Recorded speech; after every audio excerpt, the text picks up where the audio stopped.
내가 치료를 받고 있는 이 의사가 잘하는 의사인가? 이거를 좀 어떻게 알 수 있을까? 그죠? 그냥 객관적으로 알 수 있는 거는요. 의사들을 보면은 막 프로필이 쭉 나와요. 여러분들이 약간 오해하는 거 있는데 자꾸 얘기하는 의사는 솔직히 별론데요.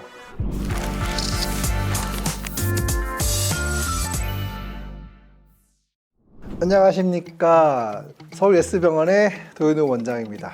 오늘은 월간 닥터도 4번째 시간입니다. 이제 매번 주제를 바꾸고 있는데 내가 치료를 받고 있는 이 의사가 잘하는 의사인가? 아니면 수술을 받아야 되는데 이 의사가 손이 좋은 의사인가? 이거를 좀 어떻게 할 수 있을까? 그죠?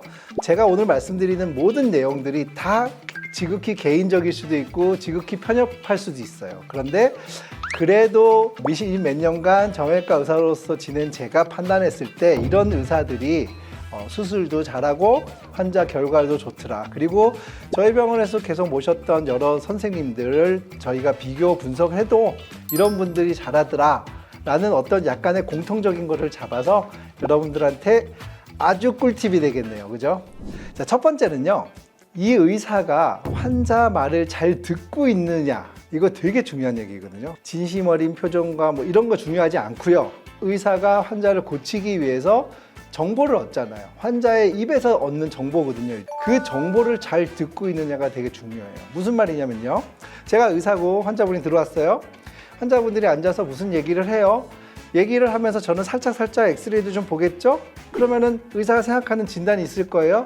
근데 거기에 너무 편협해서 이거죠 라고 몰고 나면 안 된다는 얘기예요. 단순히 그런 잠깐의 얘기와 엑스레이 한 장만으로 모든 진단을 할 수는 없거든요. 언제 아픈지, 뭐가 아픈지, 그리고 심지어는 이 사람이 무슨 일을 하고 있는 사람인지 이런 걸 다 듣고 엑스레이나 다른 검사 자료를 봐야 어느 정도 진단이 유추가 됩니다. 유추예요. 환자가 딱 들어오자마자 의자 앉자마자 딱 알아내는 그런 의사는 없죠. 점쟁이도 아니고요. 그거를 그냥 뭐 제가 이렇게 얘기하면 안 되지만 대학병원 교수님들 중에서 진료가 1분, 2분? 그래요. 뭐 물론 그 의사의 캐리어, 경력, 그다음에 뭐 직감 여러 가지가 있겠죠. 실력도 있고요. 그렇지만 나이가 들어도요. 워낙 케이스가 많아도 그 환자에 대해서는 지레짐작을 하면 안 된다. 그러면 환자 입장에서는 내 얘기를 처음부터 어느 정도 쭉 들어주고 그 다음에 진단을 유추하게 되는 의사가 어떻게 보면 실수가 적은 의사일 수 있는 거죠. 이거는 되게 실력 있는 의사의 스타트고 제일 중요한 포인트일 수 있어요. 그래서 이걸 저는 첫 번째를 꽂았습니다. 자, 이제 두 번째 말씀드릴게요. 의사는요, 환자를 보고 진단을 하게 되는 여러 가지 방법이 있어요. 이학적 검사도 있을 거고 정밀 검사도 있을 거고요. 자, 이렇게 해서 어떤 결과가 나왔어요. 예를 들어서 어깨 회전근개 파열이라는 진단이 나왔다고 쳐봐요. 그러면은 이 사람이 환자가 지금 하고 있는 일이 어떤 일이고 이거는 수술을 해야 되는지 말아야 되는지 그리고 재활이 어떤지 여러 가지를 플랜이 나와야 돼요. 무슨 말이냐면 내가 진단이 되는 순간부터 이 사람에 맞는 플랜이 쭉 나와야 돼요. 교과서적인 플랜이 아니에요. 보조기 몇 주, 며칠, 무슨 기부수 이런 플랜이 아니고요. 스페셜한, 유니크한 이 사람에 대한 플랜이 쭉 나오는 게 진짜 잘하는 의사예요. 제가 좀 싫어하는 표현이 있어요. 의사들이 이거는 무슨 몇 퍼센트입니다. 이거 나을 확률 몇 %고요. 그러니까 수치만 가지고 자꾸 얘기하는 의사는 솔직히 별론데요. 수치에 필요하지 않게 100%의 너에 대한 치료를 제공할 수 있는 플랜이 돼야 된다는 얘기죠. 별거 아니지만 되게 나한테 중요한 거예요. 닥터 쇼핑을 해도 그냥 저 의사가 좋아가 아니라 저 의사가 나 고칠 것 같아 이거라는 거잖아요. 그죠? 세 번째 키포인트를 꽂아드릴게요. 제가 첫 번째, 두 번째는 약간의 그 살짝 떠있는 약간 개념적인 얘기였다면 요거는 현실적인 얘기니까 요거는 더 잘 들어보세요. 이 의사가 나를 고침에 있어서 내가 아픈 분야의 진짜 전문 분야냐, 잘하냐 이거를 알아야죠. 그죠? 자, 예를 들어봐요. 어깨를 잘하는 의사가 있어요. 어깨를 너무너무 잘해요. 그런데 내가 갔는데 진짜 이 의사가 어깨를 잘하는 의사인지 아닌지는 어떻게 알까요? 병원 가면 진료 과목에요. 어깨 쫙쫙쫙 써 있잖아요. 근데 거의 대부분 의사들이 똑같이 써 있어요. 물론 특이하게 이것만 잘하는 의사가 있긴 합니다만 실제로 정형외과 의사라고 모든 걸 잘하는 올라운드 플레이어는 드뭅니다. 손흥민은 골을 잘 넣고요. 골키퍼를 하지 않죠. 그죠? 그러면 우리는 소니한테 원하는 거는 골을 넣는 거를. 그죠? 그걸 공격수를 원하잖아요. 그러면 감독이 원하는 공격수인 거를 뽑아야 되고 내가 어깨 아프면 어깨 잘 치료하는 의사를 보고 싶은 거잖아요. 그랬을 때 판단하는 여러 가지가 있는데 일단 첫 번째 그냥 객관적으로 알 수 있는 거는요. 이 사람이 이제 경력이라는 게 있어요. 의사들을 보면은 막 프로필이 쭉 나와요. 네. 근데 저는 좀 놀란 게요. 이거는 누구를 비하하는 거 아닙니다. 분명히 거짓된 프로필이 아닌데 어느 병원 가면 프로필이 너무 많아요. 기업 들어가려고 하면 스펙 하나씩 쌓으려고 필요 없는 것도 막 자격증 따고 하는 거 있을 수 있지만 의사들도 필요 없는 데 가서 연수 한번 하고 무슨 프로그램 하나 수료하고 아침부터 저녁까지요 강의를 쭉 들어요. 그래놓고 그거를 프로필에 얹어놔요. 그 하루 강의 들었다고 이 사람이 그쪽에 대한 전문가일까요? 그러니까 프로필을 다 볼 때 크게 정말 제껴야 될 것들이 너무 많은 거죠. 뭐 의전이든 의대든 나와서 의사 면허를 땄고 인턴을 하고요, 레지던트를 합니다. 그 인턴까지는 모든 의사가 동일하게 커리큘럼을 하고요. 요즘 슬기로운 전공의 세갈이라 나오죠. 그 전공의 같은 경우에는 내가 원하는 한 파트를 들어갑니다. 근데 그 파트는 정형외과냐, 신경외과냐, 이비인후과냐, 산부인과냐 우리가 알고 있는 그 과에 들어가는 거예요. 그럼 저 같은 경우에 이제 정형외과 들어갔어요. 4년 동안 정형외과를 합니다. 열심히. 고관절도 하고요, 무릎도 하고, 어깨도 하고요, 손가락도 하고요, 다친 사람 외상도 하고요, 다 해요. 그러고 난 다음에 6개의 항목을 가지고 시험을 봐서 전문의가 됩니다. 정형외과 전문의가. 이때는 그다음부터는 저는 정형외과 의사라는 타이틀을 달 수 있어요. 그냥 의사 도연우가 아니고 정형외과 전문의 도연우예요. 그런데 거기서 비공식이에요. 아직까지는 공식적으로 나라에서 자격증이 나가고 이런 건 아니지만 전임의 제도가 있습니다. 전임의라고요. 이제 아시는 분 요즘 많이 알아요. 펠로우 제도라고 그래요. 내가 정형외과 전문의를 따고 난 다음에 어떤 교수한테 예를 들어서 어깨를 잘하는 교수, 무릎을 잘하는 그 교수, 이 교수님한테 스승을 모시면서 1년 내지 2년을 사사를 받아요. 그때는 정말 논문도 많이 쓰고 그 분야에 대해서만 1, 2년을 파게 됩니다. 그리고 그 교수님이 하는 수술을 매일 같이 하죠. 4년차 돼서 시험 패스했다고 그래서 솔직히 자신감 있는 의사가 별로 없습니다. 스스로도 거기에 자만하면 안 됩니다. 어떻게 보면 자기 미래 실력을 위해서 약간 투자인데요. 그 전임의를 하게 됩니다. 그러면 우리 경력에 그 전임의는 당연히 들어가게 되겠죠. 그러니까 별거 아니지만 똑같은 정형외과 의사라 하더라도 정형외과 타이틀이 있어도 저분이 어느 파트 전임의를 하셨으면 그러면 전임의 1, 2년은요. 그거 하신 분 안 하신 분은 정말 큰 차이 납니다. 케이스에 대한 대처, 플랜, 치료 플랜, 그 다음에 환자를 대하는 마음이나 어떤 방식 모든 게 차이 납니다. 심지어 자신감까지요. 그러면 이 전임의를 안 하면 뭐 못하냐?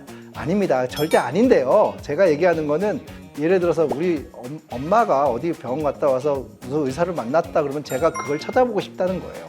병원 홈페이지에 들어가서 이 사람은 뭘 했을까? 했을 때 솔직히 대학은요.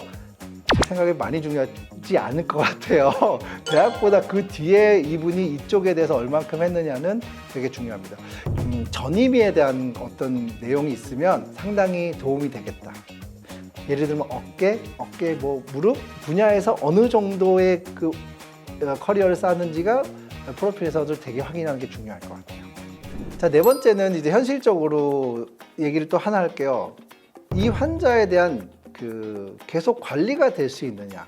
이 관리라는 개념은 어떠냐면 의사가 환자에 대한 플랜이 명확하고 그 다음에 치료를 하고 하는데 댓글 같은 걸 보세요 한번. 이 댓글에 보면은 관리에 대한 얘기가 나와요. 친절해요, 실력 좋아요, 다 이렇게 나오는데 찾다 보면 수술하신 분들이 수술하고 결과 좋아도 있지만 수술하고 재활이 잘 돼요. 예. 무슨 말이냐면 계속 의사가 팔로우를 하거든요. 언제 오세요? 언제 오세요? 뭐 하세요? 추후 관리, 수술 후 관리가 잘 되는 거에 대한 거를 꼭 확인하시는 거를 저는 적극 추천합니다. 그분들이 치료를 잘 하시는 분들이에요. 자, 다섯 번째는 이거는 의사 선생님 혼자 하는 게 아닙니다. 의사의 원맨 플레이로 갈 수 있는 병원이 그 치료가 아니고요. 팀 플레이가 돼야 됩니다. 그러면 그만큼의 인력과 장비와 시간이 투자될 수 있는 인프라가 형성이 돼야 되는 거죠. 기구가 나쁘고 뭐 조그맣고 이런 개념이 아니에요. 이게 원팀의 개념이 좋아야 되는데 실제로 이거는 환자분들이 판단하는 게 쉬운 건 아니에요. 물론 이제 병원의 역사 이런 건 저는 중요하게 봅니다. 왜냐하면 병원이 오래되면요 시스테믹해져요. 왜냐하면 그 병원을 거쳐간 의사며 간호사며 그 다음에 선생님들이 되게 많죠. 그럼 그분들이 모든 걸 좋은 쪽으로 계속 유지 발전시켜 놓은 지금 현 상태란 말이에요. 그러니까 신생병원이 나쁜 건 아닌데 이 어느 정도 우리가 역사라는 거는 무시 못하는 시스템이란 말이에요. 그러니까 시스템이 좋으면 내가 다칠 일이 없죠. 사고 날 일이 없고 불이익이 받을 일이 없고 그 시스템 안에 따라 들어가게면 되더라고요. 물론 거기 들어갔는데 그 시스템 따라가는데 내가 좀 불만도 있고 할 수 있지만 이걸 이렇게 만들어 놓은 거는 그냥 상업적인 목적이 아니라 처음부터 뭐 도어 투 도어까지 환자 치료 다 한 번에 잘 할 수 있는 거를 만들어 놓은 거란 말이에요. 그래서 이 인프라가 중요합니다. 처음에 외래를 가보고 치료를 받고 이런 데로 왔다 갔다 하다 보시면요 환자가 느껴요. 아 여기는 직원분들이 친절하다 이 개념이 아니고요. 여기는 나한테 잘 돌아가게 시스템이 돼 있구나. 그런 병원이 입원을 해서도 수술을 해서도 시스템이 잘 맞습니다. 당연하게 회복이 되고요. 그 뒤에 잘 관리도 잘 되죠. 자, 조금 다른 얘기 해볼게요. 정확하게 시스템이 잘 돼 있는 병원에요. 새로운 의사 선생님이 왔어요. 근데 이 의사 선생님이 실력은 좋은데요. 아직 경력이 좀 부족해요. 어려요. 그러면 어리다고 실력이 없는 건 아니잖아요. 어린데 이 시스템 안에 이분이 들어가면 이분은 능력을 발휘해요. 정말 잘해요. 왜냐하면 병원이 만들어 온 시스템에서 진료하고 치료하고 수술하면 되니까요. 그런데 조금 시스템이 떨어진 병원에 가면 우왕좌왕할 수밖에 없어요. 그래서 그 시스템 안에 들어가서 잘못됐으면요 이게 산으로 갑니다. 어쩔 수 없어요. 근데 그 피해는 오로지 다 환자가 받는 거죠. 결과의 차이는 분명히 큰 차이로 나타납니다. 병원 많이 다니시는데 알아요. 이 병원은 잘 돌아간다. 환자가 많다 아니에요. 잘 돌아간다. 이 느낌을 꼭 받아보시기 바랍니다. 이제 결론은 그런 것 같아요. 우리가 대학병원을 갔어요. 기계적으로 선생님들이 여기 가세요 저기 가세요 뭐 돌아가서 막 하고 뭐 날짜 좀 길고 그런데 그 의사는 너무너무 우리나라에서 유명한 명의야. 난 그 사람을 보려도 이걸 감수하겠다. 그러면 대학병원이 좋은 건데요. 그게 아니라 또 나는 이런 거 다 싫어. 그런데 어느 병원에 갔더니 마음도 편해. 치료도 금방금방 좋아. 다른 선생님들이 자세도 너무 마음에 들어. 그럼 그게 내가 원하는 병원이 되는 거죠. 내가 원하는 맛집이 맛집인 거지 줄 서는 맛집이 다 맛있진 않잖아요. 나만의 기준을 만들 때 제가 얘기한 걸 맞춰서 생각해보고 흐름을 따라가면 자기가 좋아하는 병원이 생기는 거죠. 저는 이제 그게 서울 예스병원이 아닌가. 저희가 그런 것들을 선생님들한테 부탁을 많이 하고 그런 꽤 많은 분들한테 대다수한테 그런 느낌을 받을 수 있게 병원을 만들고 싶습니다. 만들어가고 있고요. 그리고 그렇게 평가받고 있는 것 같아요. 오늘 또 주제가 재밌었던 것 같아요. 저는 이거 주제 준비하면서 머릿속에 있는데 정리해야 되잖아요. 근데 은근히 정리가 잘 되더라고요. 제가 되게 기분 좋았고요. 여러분한테 또 이런 제 생각을 연결해 드릴 수 있어서 저희 감사했습니다. 구독 눌러주시고 좋아요 눌러주시고 부탁드릴게요. 월간 닥터도 다음에 또 좋은 주제로 찾아뵙겠습니다. 감사합니다.